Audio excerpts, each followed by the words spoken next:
Hey guys, how are you? It's Mr. Argueta coming to you in Principles of Management week number 2. So I wanted to get this video out as soon as possible. I do apologize. It is about midday on Monday. It is also registration week, so I have appointments every half hour for the next week. So it's a little tough. I'm trying to get this recorded as soon as I can. But wanted to give you an update on last week, let you know what's happening for this week, and give you just an insight on what to expect. So first and foremost, thank you guys. I am reading through your introductions. A lot of cool people in the class. Shout out to some of you that have done your work early and have accomplished it. I usually do a top 10, so let me do a shout out to the top 10 here. Lindsay. Is it Tegan? Is it Tegan? Lindsay Tegan? Well done, Lindsay. Well done. Yesenia Alvarez, excellent work. Stephen Bradshaw, Gracie Murdoch, Mia Smith, Emily Thompson, Joseph, Sandy, Sean, Henry, Desmond, probably Desmond, right? I'm sorry, dude. Forgive me for that.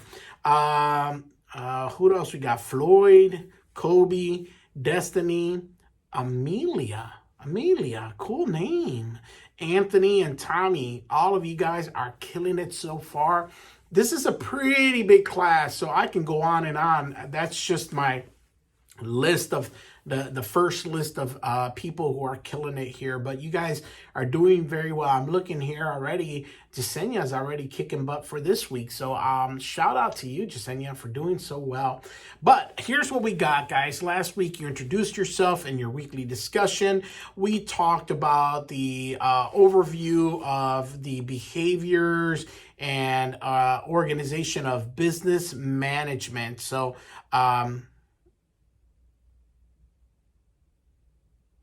I'm looking at some of this and I don't seem to be aligning to what I wanted you guys to look at. But anyhow, I am going to make sure that I read all your discussions this week. I want to make sure that we are on the same page when it comes to discussions. So make sure, guys, you're answering my video. That's an interaction that we have between us. Make sure you're replying to 2 students and you're putting your own discussion. So I'm going to read through all of those and read about you and learn a little bit about you. And please make sure you reply to my video because that gives you credit. That gets you 100%. This week, guys, we're talking about the macro environment of business, a big picture of business. And then the second part of it is we're going to be talking about the ethical relationship and the ethical perspective that you live through. So one thing that I do in class is I talk about, is it ever okay to lie? Is there ever a reason why lying is okay? And, some of you are going to say absolutely not. You're going to feel like there is a higher power, a God, if you may say, or you may use that concept and say, no, God says it's not good to lie. It's bad to lie. I always believe in honesty is the best policy and so on and so forth. So, that's fine. I'm not telling you that's right or wrong. That's not the purpose of this chapter. The purpose of this chapter is to identify your ethical perspective, and we're going to ask a few questions to sort of put you in a position where you question how would you make that decision. And one of them is that, is it ever okay to lie? And some of you will say absolutely not, definitely no way that I'm going to lie. I believe it's better to tell the truth, even if it hurts somebody's feelings, even if it's bad, I'm going to tell you the truth. That's fine. That's your perspective. So but then I would ask, how about when we say something like Santa is real to our children? We're lying. How about if we say the tooth fairy is real, just to give them a good story, a good feeling when they wake up after they lose a tooth, right? That's lying. When you're a spouse or someone says, do I look fat in this dress? And you go, you look wonderful. You look great. The dress looks awesome on you. You're lying. And I know we do it sometimes to spare people's feelings, or we do it sometimes to create an environment of joy for our children, but we lie. So is that ever okay? The question then goes on to further your thought process is, if you were a conductor on a railroad and you're driving your train and you can only turn left or right, right? You can only turn left or right, and you look and you can't stop this train. And on the left hand side, there's a child, and on the right hand side, there's 10 adults. What would you do?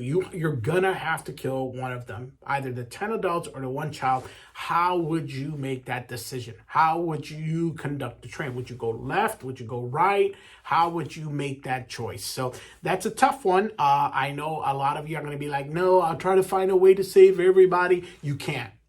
You can't. In this scenario, you cannot save everybody. And I will do something else to stop it. You can't stop it. It's either the child or the 10 adults. And some of you will say, well, if I kill the 10 adults, at least they live their life and whatever. But the child hasn't, which is perfectly fine. That's your ethical choice and your ethical perspective, and no one's judging that. And some of you might say the opposite, like, well, it's just one child, but it's 10 families, 10 adults, 10 families that are going to lose somebody that loves them and they love, and at least one person can say, not the 10. That's perfectly fine. That's your choice. That's your ethical perspective. So we're going to go through a few. Deontological perspective really deals with you feeling like there's a higher power that sort of dictates everything for you and lets you know. There's some benefits to that, and then there's some negatives to that. And then there's, of course, egoism. You make decisions and behaviors that you take that result in, benefiting you. Some people make decisions there. I will tell you that there is no one way system that you follow all the time.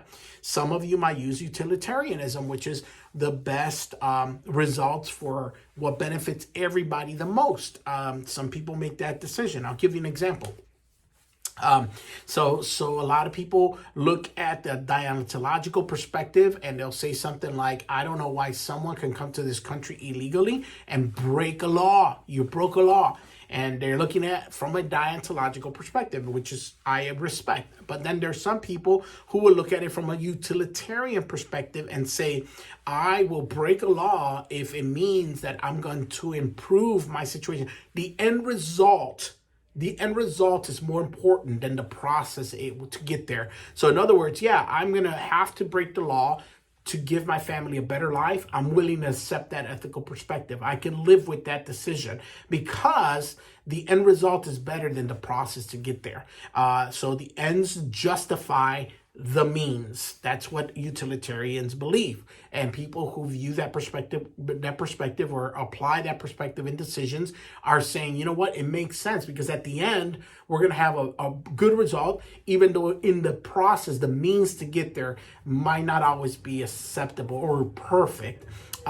So your goal in this conversation is to identify your perspective. What is your point of view? Some deontological people will be black and white. This is right, this is wrong. There's no in between that. And some people will be a little more like it depends. It's relative to the situation.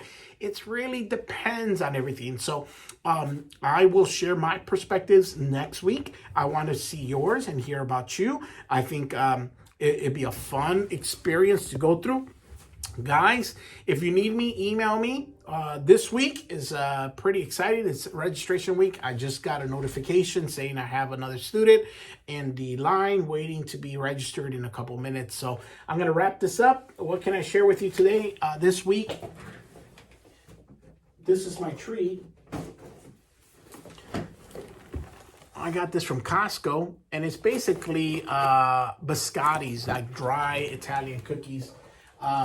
And I dipped that in my coffee. I had a cup of coffee. I will share with you that. So Friday, I was supposed to go and get the booster shot for the COVID vaccine, and I forgot all about it. So I didn't go. But then yesterday, after I went to service, after I went to church, my wife said, why don't you check and see if you can get it now? So I did. So I went at about 4 o'clock. I went home, got some stuff ready, and then I went to Walgreens, and they gave me the booster shot. I was fine. Nothing happened. Everything was good.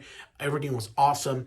I was joking around, and my wife thinks, she has to explain that every time I say a joke, she has to explain it to people because she feels like people don't understand my humor. But the pharmacist said, what brand are you having in regards to shot like Pfizer or Moderna? So to be funny, I said, oh, I think mine's just T-Mobile, like the 5G chip. So I just got chipped. Anyhow, that probably went over most of your head. But anyhow, my wife always gets mad when I make corny jokes like that. But I'm a dad. I have to make corny jokes. That's part of the package, right? But anyhow, I got the shot. I was fine yesterday. No problem. Get up today. Oh, I feel so achy. Feel so lethargic. You could hear it in my voice. I feel dehydrated. I feel like I got hit by a truck, to be honest with you. But I managed to get out of bed because I know we have registration today. So I came to work. I want to get this video out, so I want to make sure I get it out to you as soon as possible. Anyhow, guys, keep me in your thoughts. It's just been a tough day. It's a long day to me. Got a couple meetings still left for the rest of the day, and I'm going to have to skip lunch today, so I'm going to have another cup of coffee. Oh, check this out. I got this, and as you can hear, there goes the phone call for the next one. I got this from a friend that works here. He made this pretty cool, but anyhow, I'll let you guys go. Have a good one. Talk to you next week.